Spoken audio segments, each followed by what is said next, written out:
Hello student, chemistry class में आपका स्वागत है। तो हम पढ़ रहे हैं क्लास 12 का केमिस्ट्री चैप्टर 1 सॉल्यूशन में सॉल्यूशन का जो कॉन्सेंट्रेशन है उसके मेजर करने की विधियां हैं उस पर हमारा क्लास चल रहा है। तो इस पार्ट का सॉल्यूशन का जो कॉन्सेंट्रेशन है उसका कैलकुलेशन करने का जो वीडियो है वो इस वीडियो जो है ये अंतिम वीडियो है। इससे पहले हम नॉर्मलता, मोलरता, द्रव्यमान प्रतिशत, मोल फ्रैक्शन वगैरह पढ़ लिए हैं। आज हमारा जो टॉपिक होने जा रहा है वो है पीपीएम सांद्रण, पीपीएम कॉन्सेंट्रेशन, जिसको पार्ट्स पर मिलियन के नाम से भी आप जानते हैं, और दूसरा है फॉर्मेलिटी। ठीक है, तो सबसे पहले हमारा जो टॉपिक है वो है पीपीएम कॉन्सेंट्रेशन। तो पीपीएम कॉन्सेंट्रेशन देखिए कब उपयोग किया जाता है कि किसी विलयन में विलेय की जो मात्रा है अत्यंत कम है। ठीक है, कोई भी विलयन है और उसमें जो विलेय हैं उसमें किसी विलेय की जो मात्रा है अत्यंत कम है, तो ऐसे विलेय की कॉन्सेंट्रेशन को मेजर करने के लिए पीपीएम सांद्रण का उपयोग किया जाता है ना। जैसे यहाँ देखिए इसका डेफिनेशन क्या बोलता है कि 10 लाख ग्राम घोल में घुलित पदार्थ के ग्राम में मात्रा को पीपीएम सांद्रण कहते हैं। कॉमन सा चीज है कि 10 लाख ग्राम एक बहुत बड़ी मात्रा विलयन की कही जा रही है, जिसमें अगर विलेय की मात्रा अत्यंत कम है, सूक्ष्म मात्रा में है, तो वहाँ पास पीपीएम सांद्रण का उपयोग किया जाता है। ठीक है, तो 10 लाख ग्राम घोल में घुलित पदार्थ के ग्राम में मात्रा को पीपीएम सांद्रण कहते हैं, जिसका फार्मूला है पीपीएम सांद्रण इक्वल टू विलेय का द्रव्यमान ग्राम में, विलायक का द्रव्यमान ग्राम में, गुणे 10 के घात में 6। ठीक है, तो ये हमारा इसका डेफिनेशन है। और देखेंगे इसमें कुछ, जब आप हायर सेकेंडरी स्कूल का एग्जाम देते हैं तो वहाँ पर देखिएगा या सीधे सीधे पीपीएम सांद्रण पूछा जाता है या इससे संबंधित एक न्यूमेरिकल क्वेश्चन पूछा जाता है। तो पहले इस कॉन्सेप्ट को आप क्लियर कीजिए कि पीपीएम सांद्रण का उपयोग तभी किया जाता है जब विलयन में विलेय की मात्रा बहुत ही कम हो, वहाँ पर पीपीएम सांद्रण का प्रयोग किया जाता है। ये आपका पार्ट्स पर मिलियन के हिसाब से कि 10 लाख ग्राम में उसकी मात्रा कितनी है उसी को पीपीएम, विलेय की मात्रा कितनी है उसी को पीपीएम सांद्रण कहा जाता है। तो इससे एक क्वेश्चन लगाते हैं तो जो कुछ भी इसमें बचा है वो क्लियर हो जाएगा। तो देखिएगा आप इसको समझ जा रहे हैं, डेफिनेशन को एक बार और पढ़ दे रहा हूं कि 10 लाख ग्राम घोल में, मतलब विलयन में घुलित विलेय पदार्थ की ग्राम में जो मात्रा है उसी को पार्ट्स पर मिलियन कॉन्सेंट्रेशन कहा जाता है, जिसका फार्मूला है पीपीएम इक्वल टू विलेय का द्रव्यमान ग्राम में बटे विलायक का द्रव्यमान ग्राम में, गुणे 10 के घात 6। टेक्स्ट बुक में भी ऐसा ही लिखा है, ज़्यादा समस्या आपको यहाँ नहीं जाएगा। इससे संबंधित एक न्यूमेरिकल क्वेश्चन अपन लगाते हैं, फिर सारे समस्या क्लियर हो जाएंगे इससे संबंधित। देखिएगा क्वेश्चन एक लगाते हैं, क्वेश्चन ही पूछा जाता है, कभी कभी डेफिनेशन एग्जाम में पूछ देता है। तो देखिएगा समुद्री जल में, देखिएगा समुद्री, प्रश्न है हमारा, समुद्री जल में, है ना, समुद्री जल में 5.8 गुणे 10 के घात 3, 5.8 गुणे 10 के घात 3, ठीक है, ग्राम ऑक्सीजन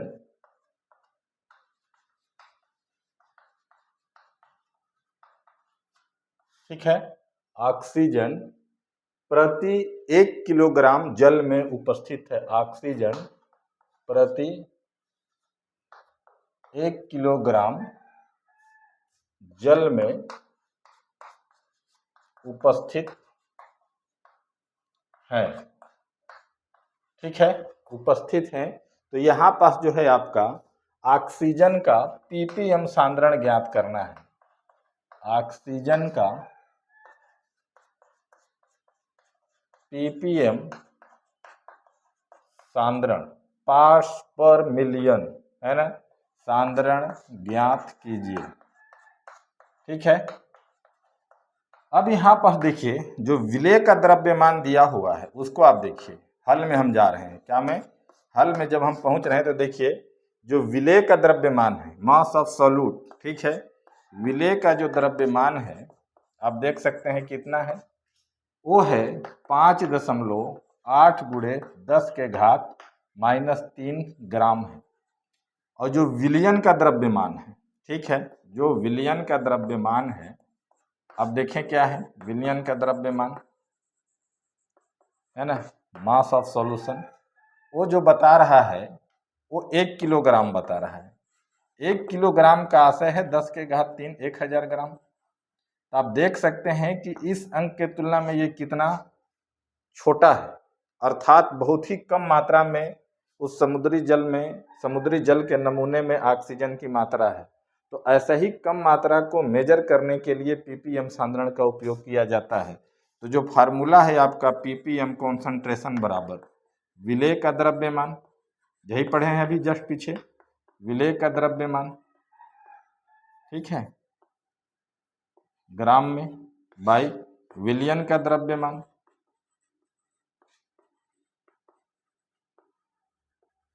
जो जल का द्रव्यमान का बात कहा जा रहा है 1 किलोग्राम जल में उपस्थित है ना, ठीक है ना। तो विलयन जो जल है विलायक है, तो विलायक ही इतना कम मात्रा है कि उसको विलयन ही है, मतलब ये क्या हो जाएगा 10 के घात 6।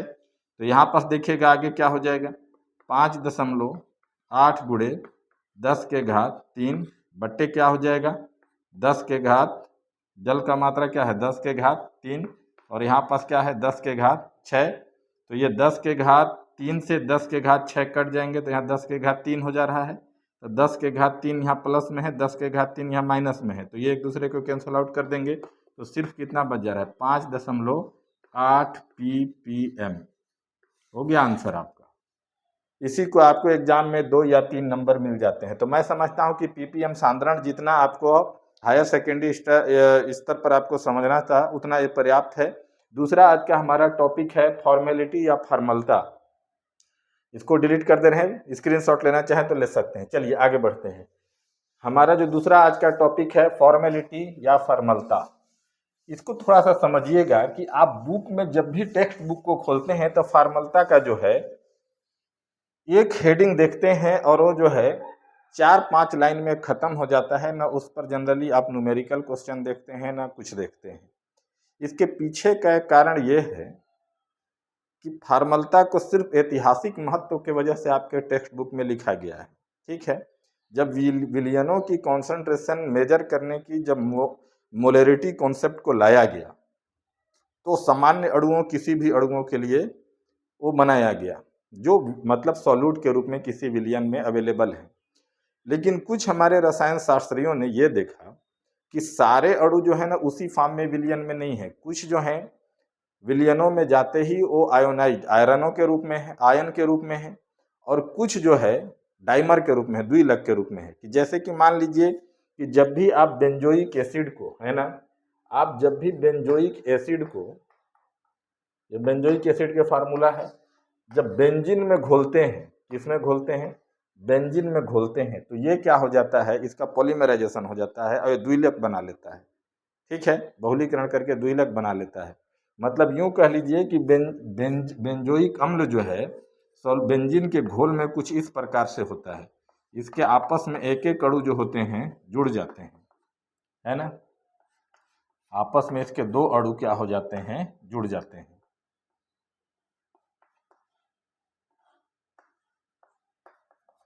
ठीक है, इसके आपस में अणु क्या हो जाते हैं जुड़ जाते हैं, ऐसे ऐसे, है ना, यहाँ से जुड़ेगा, ऐसे जुड़ जाते हैं, डाइमर बना लेते हैं, द्विलक बना लेते हैं।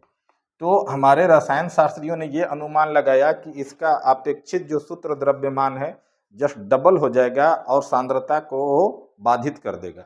लेकिन देखा गया कि सांद्रता को बाधित नहीं कर रहा है, तो इसका ऐसा ही क्या हो गया कि फॉर्मेलिटी का महत्व खत्म हो गया। मतलब अगर आप किसी विलयन की सांद्रता मोल में निकालते हैं तो आंकिक वैल्यू वही आता है, फॉर्मलता निकालते हैं तो आंकिक वैल्यू वही आता है। तो आईयूपीएससी ने अपने प्रयोग में मोलरता को प्राथमिकता दिया, तो फॉर्मलता जो है ऐतिहासिक रूप से ऐसा ही उसका महत्व कम हो गया।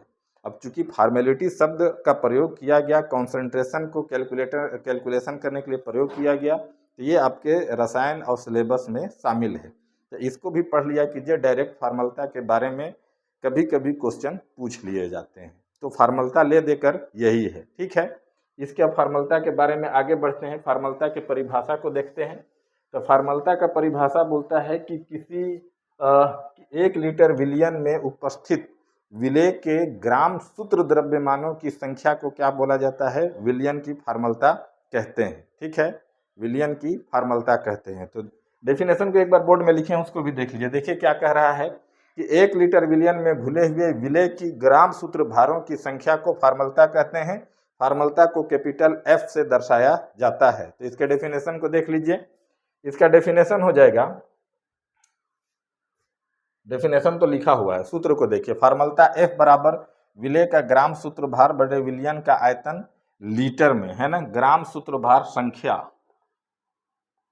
है ना। तो देखिएगा क्या हो जाएगा, ग्राम सूत्र भार संख्या जो हो जाएगा, फार्मलता F बराबर ग्राम सूत्र भारों की जो संख्या है, देखिएगा क्या होता है, वो होता है विलेय के द्रव्यमान या विलेय के भार, है ना, विलेय के द्रव्यमान बटे विलेय के सूत्र भार, फार्मूला वेट, विलेय के सूत्र भार के बराबर।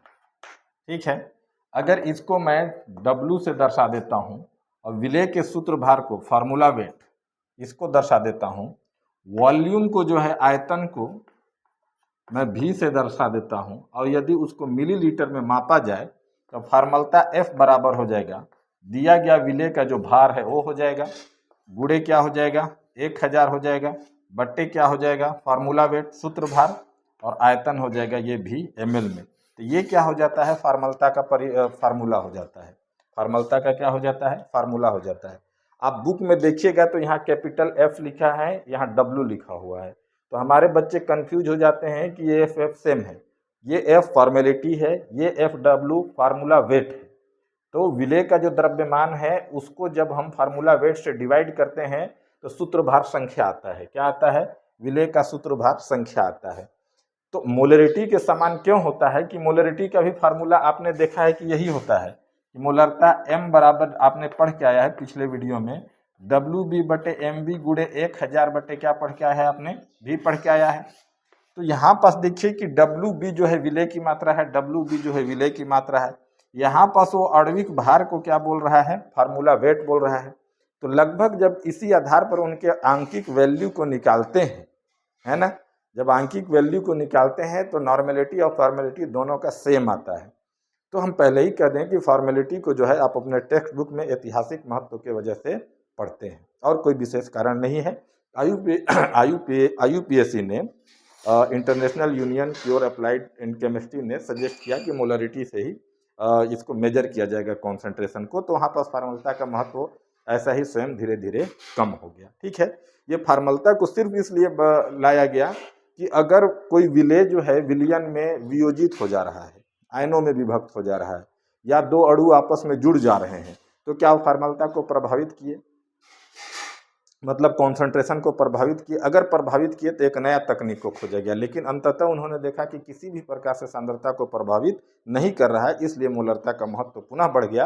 अब फार्मलता जो है सिर्फ आपके टेक्स्ट बुक में ही रह गया। ठीक है, तो ये इस प्रकार से आप जो है फार्मलता का भी ये टॉपिक खत्म हो रहा है। इससे भी एक क्वेश्चन हम लगा लेते हैं तो ज़्यादा अच्छा रहेगा, क्योंकि क्वेश्चन लगाने का हमारा मकसद रहता है कि थ्योरी और सूत्रों को लंबे समय तक याद किया जा सके। ठीक है, तो एक क्वेश्चन देखिएगा इसका, आप इसका स्क्रीनशॉट लेना चाहें तो ले सकते हैं। चलिए, फार्मलता से संबंधित जो कुछ है आपके टेक्स्ट बुक में यही है। आगे देखिएगा,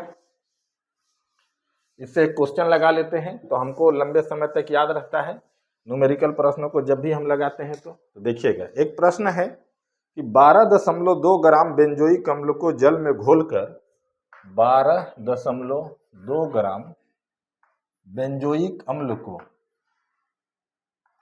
C6H5COOH को जल में घोलकर, ठीक है, जल में घोलकर 250 ml विलयन बनाया गया है। 250 ml मिलीलीटर विलयन बनाया गया है, बनाया गया है। तो विलयन की फार्मलता ज्ञात कीजिए। फार्मलता ज्ञात कीजिए। देखिएगा क्या होगा, फॉर्मलता कैपिटल F बराबर आप पढ़ के आए हैं विलेय का भार बटे उसका सूत्र भार गुणे 1000 बटे आयतन। विलेय का भार जो दिया है वो 12 फॉर्मलता F बराबर 12.2 ग्राम दिया है। सूत्र भार देखिए बेंजोइक अम्ल का, तो बेंजोइक अम्ल C6H5COOH है, C6H5COOH है। तो यहाँ पर देखिएगा कार्बन 6 और ये 7, तो 12 गुणे 7 है ना, इसका मॉलिक्यूलर वेट को निकालना है, फार्मूला वेट को। हाइड्रोजन 5 और 1 6, तो 6 गुणे 1 और ऑक्सीजन 2 है तो 16 गुणे 2, ठीक है ना। तो 12 सत्ते क्या हो जाएगा 84, 6 एकम 6 और 16 दूनी 32, तो 2 और 6 क्या हो गया 8 और 4 क्या हो गया 12 का 2, 3 और 8 11 और एक कैरी हो गया 122। तो यहाँ पर से क्या हो जा रहा है 122 गुणे 1000 बट्टे क्या हो रहा है 250, ये 4 बार में कट जाएगा। इसको आगे हल करके देखिए F बराबर 122 बट्टे 122, इस दशमलव को यहाँ 1 ले लिए हैं और यहाँ पास एक अंक है तो यहाँ 10 ले लिए हैं, ये गुणे 4 है, ये 122 से 122 कट जाएगा। तो फार्मलता F बराबर क्या हो जा रहा है 4 बट्टे 10, यहाँ पास डेसिमल रखेंगे दशमलव, तो 10 चौको क्या हो जाएगा 40।